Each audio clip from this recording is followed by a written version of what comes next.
Okay, so what I've decided I'm going to do is edit all of the videos for this project because they were all done real time and there's probably about 10 hours worth of video for this project.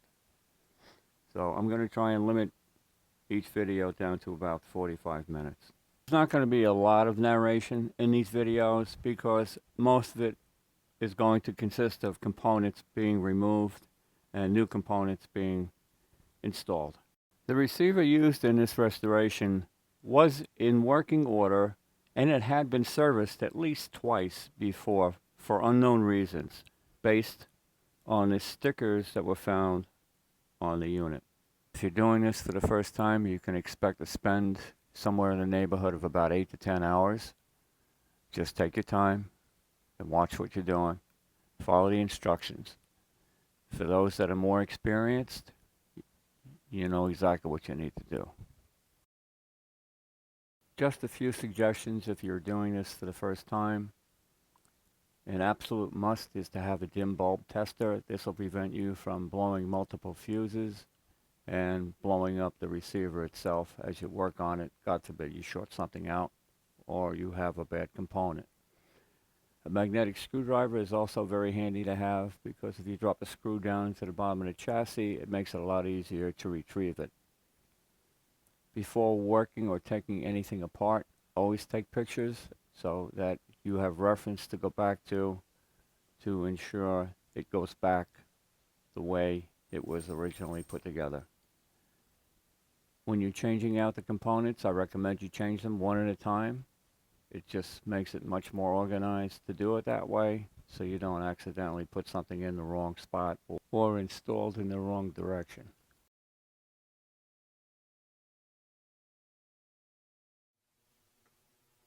Alright, so now I'm going to take off this faceplate. That's not a faceplate, but this lens. Now take the lens off carefully. You don't want to break it. No, that's not going to fit.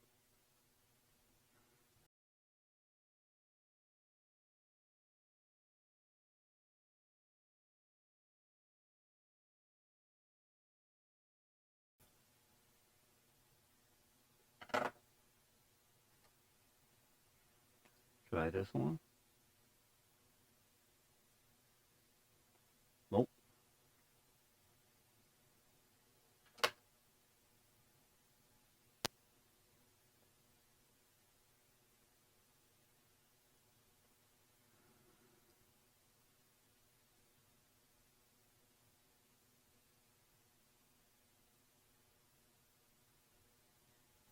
Alright, looks like that'll work.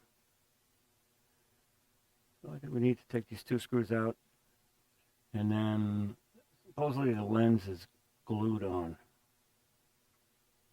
So the idea is to very carefully remove it. Loosen it and then remove it.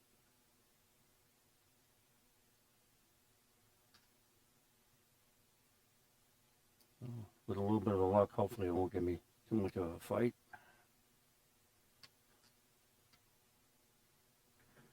And let's see what happens.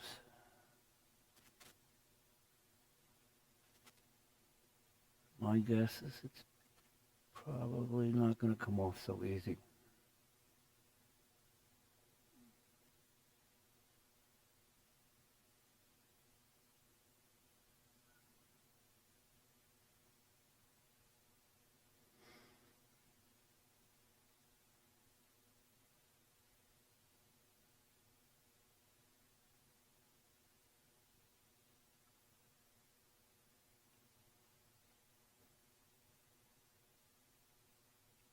I don't want to force it too much because I think I don't want to crack it.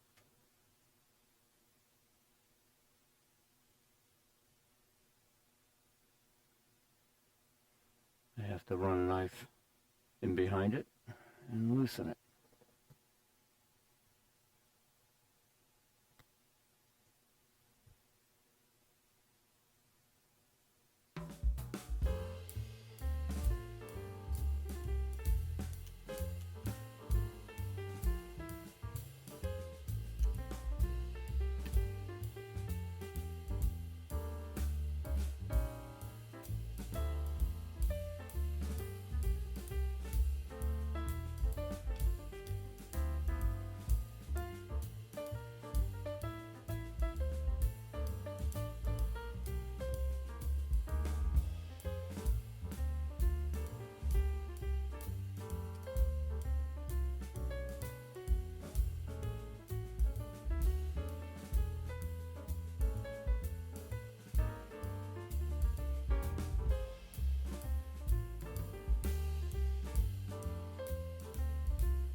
Alright, so now that we've pretty much got it loose, the area under this cover here, it's still somewhat stuck. I don't want to take a chance and force it, so I think I'm going to have to pull this cover off and see if I can get to it that way.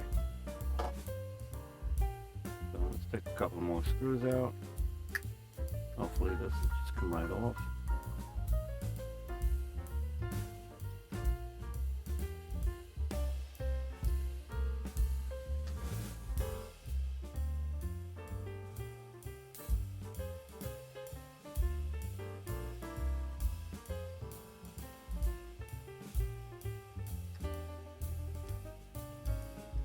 Yeah, maybe.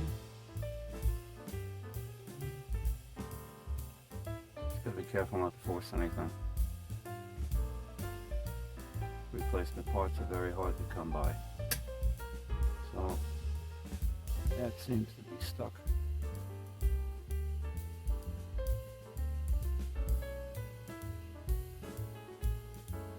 Not sure what's holding it down. I have to take a look. Alright, so let's have a look and see what's going on here. And it looks like we've got a couple more screws to take out. Let's see. So,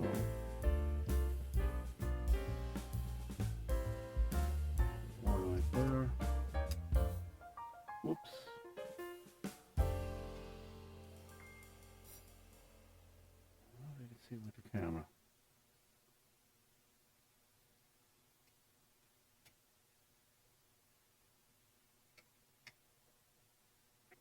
This cover will probably have to come off anyway because I'm going to change the bulbs. And I think in order to get to the bulbs, this cover has to be removed. The bulbs for the meter.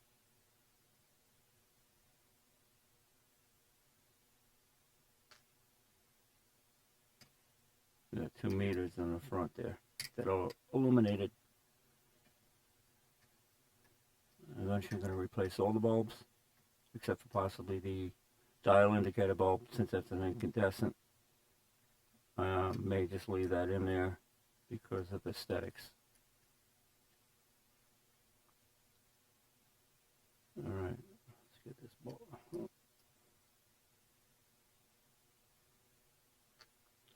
Alright, now it's loose, I hope. Not really. No, that didn't do anything. Well, it gave me access to the bulbs for the dial. So that'll help down the road. Those two, I don't know if you can see them on the camera. They look like fuses. But, yeah, right here. There's another one over here. There's 2 of them. And they look like fuses, but they're actually light bulbs. So we'll replace those later on. I'm not going to do that right now. Right now my focus is to try and get this panel, get access to this panel. But I don't know if this cover is going to come off. It's not going to come off easy, that's for sure.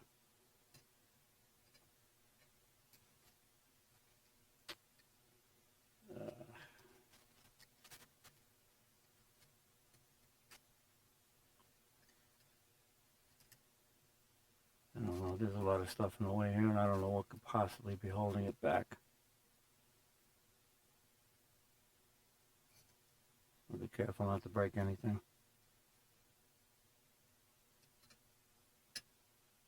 I got a wire that came off right here already, and I have no idea where that was connected to. So we're off to a bad start already here.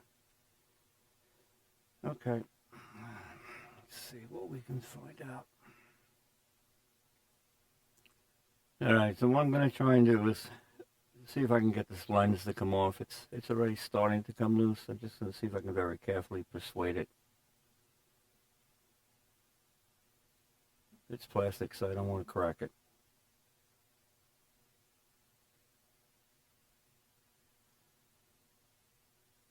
I can very easily apply a little pressure on it. I can hear it crackling a little bit as it starts to separate, but I don't want to go too hard, too fast.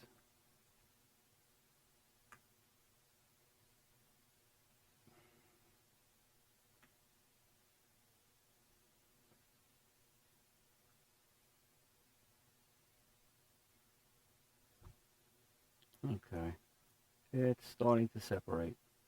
Just putting just a little bit of pressure on it, not too much. Have a nice and easy. This is a really weak spot right in this area here, so I have to be very careful. I don't snap it.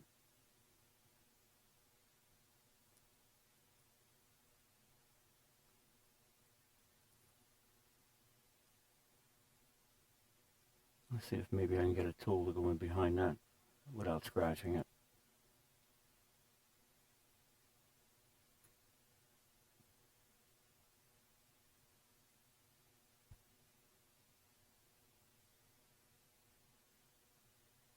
Yeah, I won't fit in there, so we have to kind of try and get in behind it over here, a little bit at a time.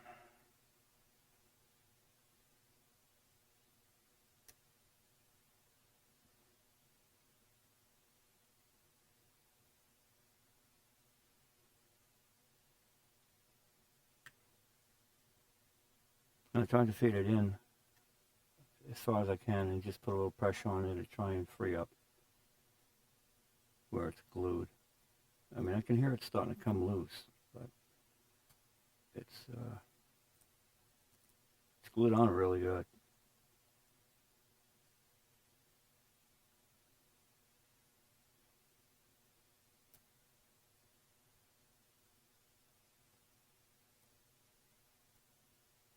And it's going there, little by little. Yeah, it's starting to separate.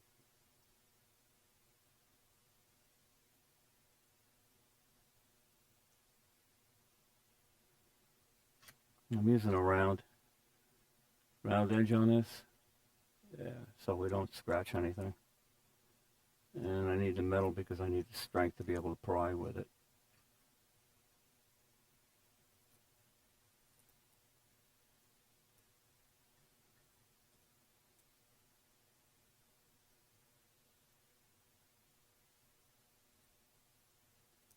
Now, some videos they might show you this lens just comes right off with minimal effort, but I can tell you right now it's not this one anyway. This one is making me work for it.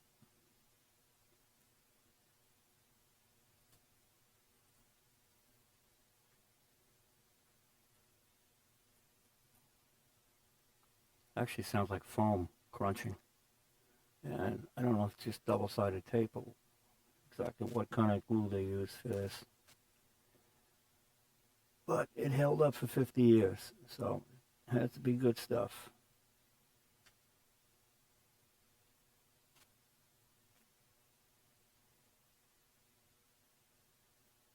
Let's see if I can get in behind it on the corner here. Very carefully.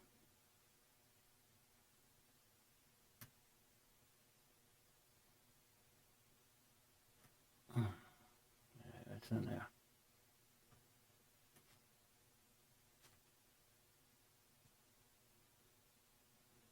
Feels like it's welded.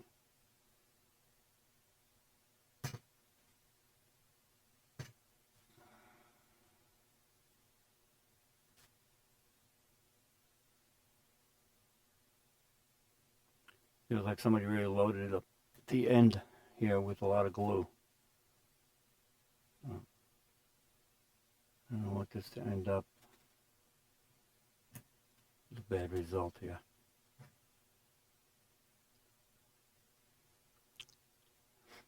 Alright, I'm just going to keep at it. So what I think I'm going to do is just take one of the screws out so I can get better access to the corner, top corner. I'm trying to get in there with my X-Acto knife and see if I can free it up. But the screw is in the way. I can't really get the right angle on it. So I'm going to remove it, and even the screw is really, really tight.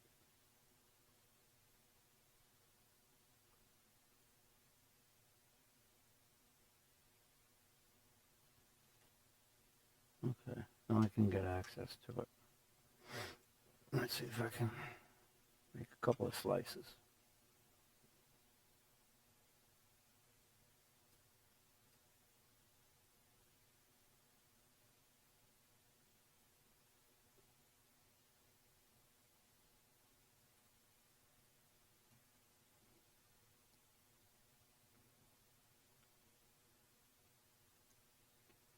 Okay, so now I'm just going to focus on the corner, try to free it up.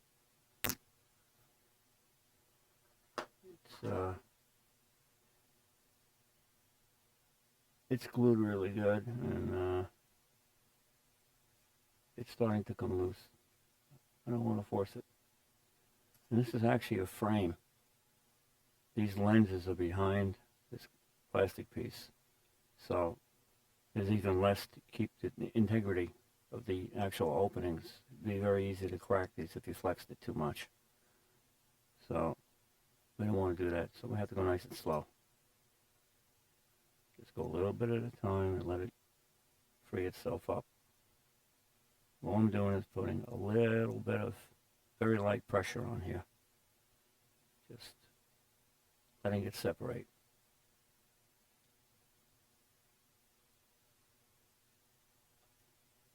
Let's see if I can work the knife down behind it a little at a time as I try to open it up with the screwdriver at the same time. It's got a lot of glue on it. I think here we go. He scored! Got it. All right, I think that was the worst of it.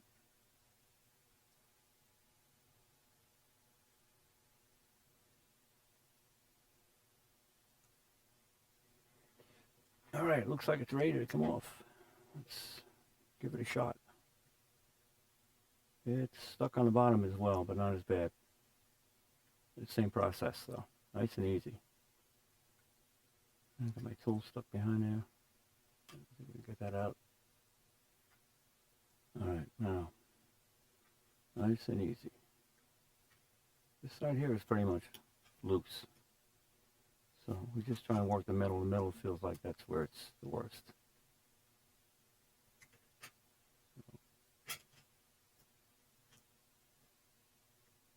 I'm just trying to be gentle. I don't want to scratch the plastic.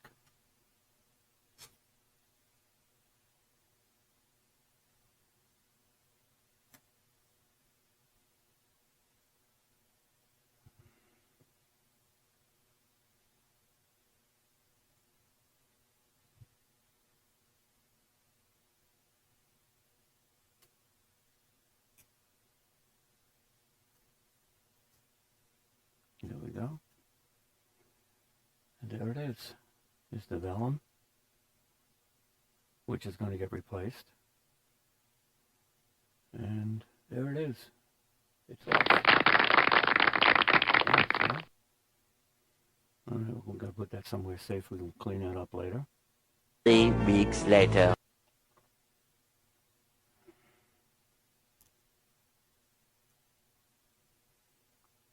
Unlike some of the other Marantz's, this one has a metal enclosure, which is nice. The other ones, they have plastic and it ends up melting over the years from the heat of the incandescent lights. These bulbs are going to be replaced with LEDs, as are the indicator lights. We're going to take all these bulbs out, we'll replace them with LED lights. Soft white, actually, to try and give it the same appearance as the original lighting. Not quite the same, but similar. So that'll be first on the list. We'll change out the bulbs down here and up top. And also we need to change the bulb on the dial gauge, meter, indicator.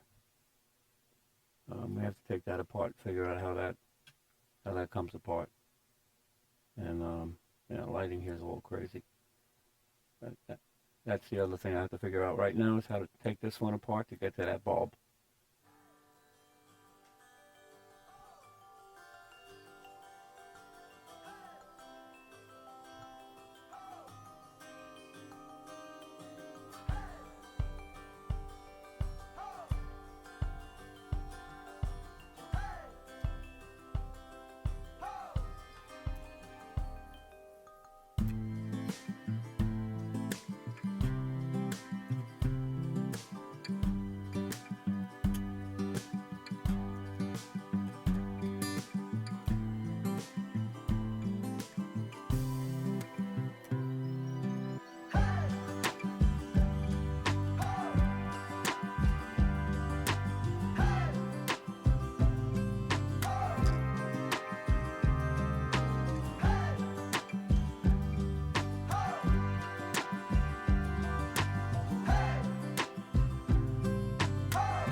Alright, so next we need to free up the indicator bulb.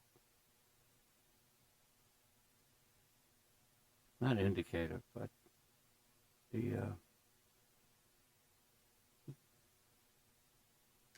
I can't remember what you call this, but we'll figure it out.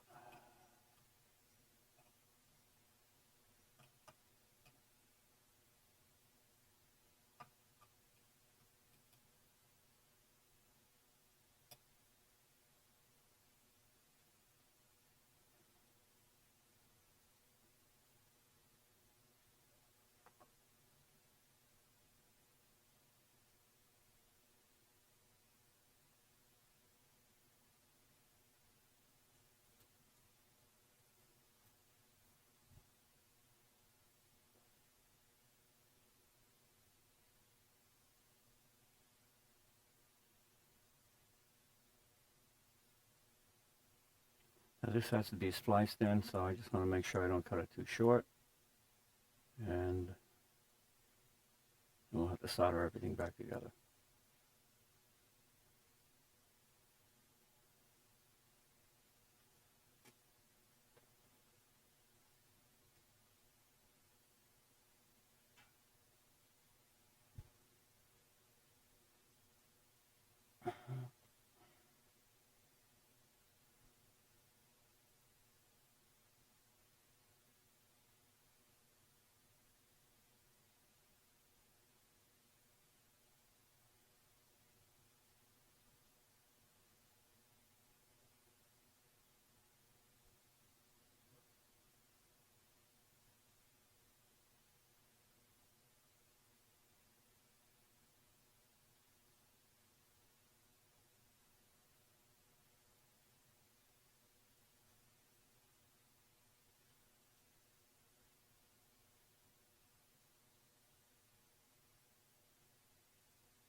So I'm just looking at this pointer assembly.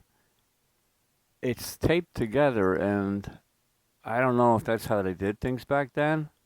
I mean, the tape looks like it's original, so I'm just trying to. Well, I kind of know how it's going to have to come apart, but I'm wondering once I take the tape off, what happens from that point. So I guess we should take the tape off and find out.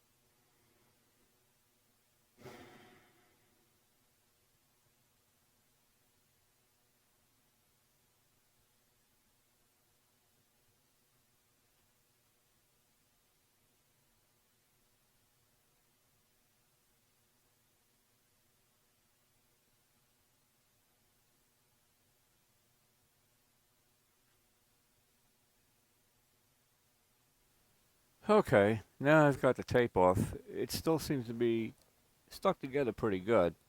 So I don't know if somebody had done a repair on this and that's how they put it back together again. Doesn't seem to make sense because the wiring is direct all the way down to the chassis. So if anybody was going to do a repair on this, like replace the bulb, more than likely they would have spliced in the wiring like I'm about to do. So, all right, I guess I'm just going to open this up and we'll get the bulb out and we'll change it out.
All right, so what I'm going to do is clean this up, and then I'm going to use some hot glue to seal it back together because they used tape, and back then the tape they had was better than the tape we have today, and I know if I reuse the tape, it's going to come loose.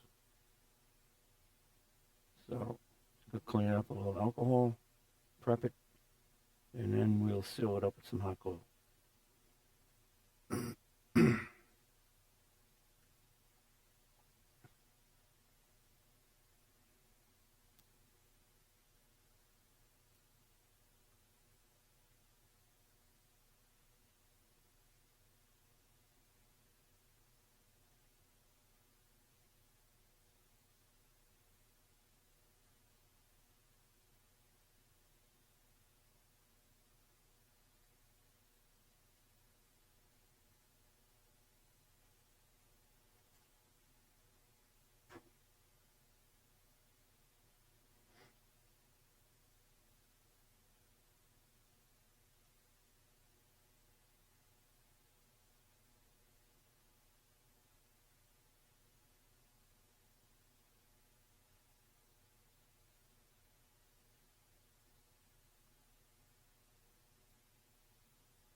Okay, so now that I have this bulb back into the dial pointer, new bulb, I'm just going to temporarily position it where it would normally reside. I have to reconnect the dial string once I get all the bulbs in. For now it's out of the way, and I have to solder the other bulbs in, so I just want to keep that out of the way so it doesn't get damaged. What I'm going to do is take some heat shrink and just cut 2 small pieces.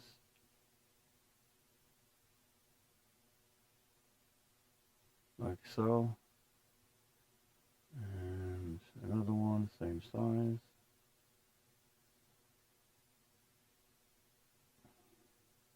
More or less. I'm going to slide them onto the wires before I solder.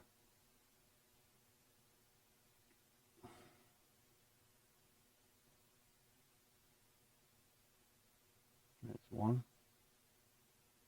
Keep it down out of the way so it doesn't melt.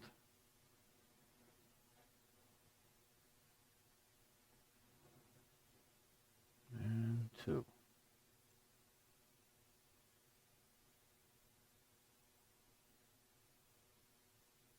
Okay. It's all ready to be soldered up. Soldered and back together again. We'll put this off to the side for now until I get set up to solder. The string is all over the place here. Alright, let's get that out of the way for now.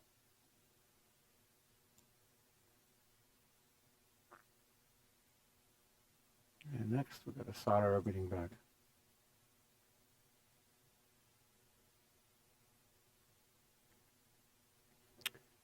Okay, this is not the soldering iron I normally use, but the one I normally use won't reach as far over since I'm working on 2 different benches.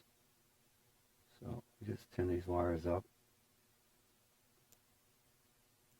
and then we can connect the dots.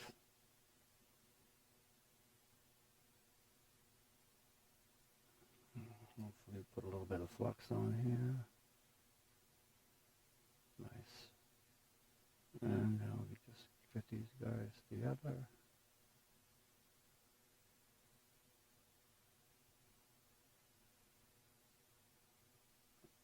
Okay, that's one. Let's get the other one together. Oops, stuck underneath the. Yeah, right.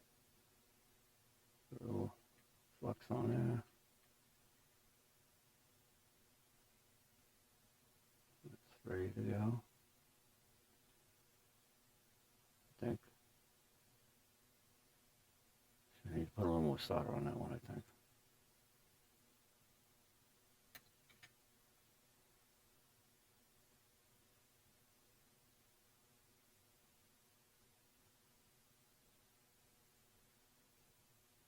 Okay. Let's try and get these guys together.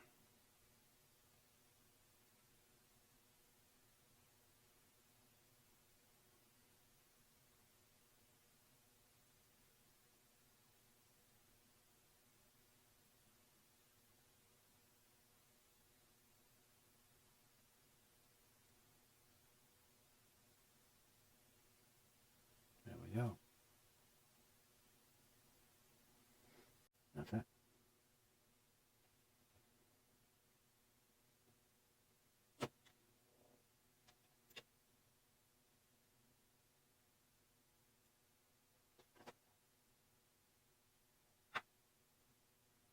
Now we just put the heat shrink on connection. A little tangled up here. Let's see. A little cooperation.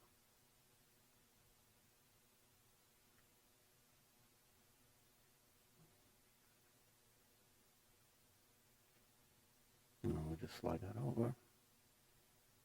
Nice. Let's just roll the heat on it.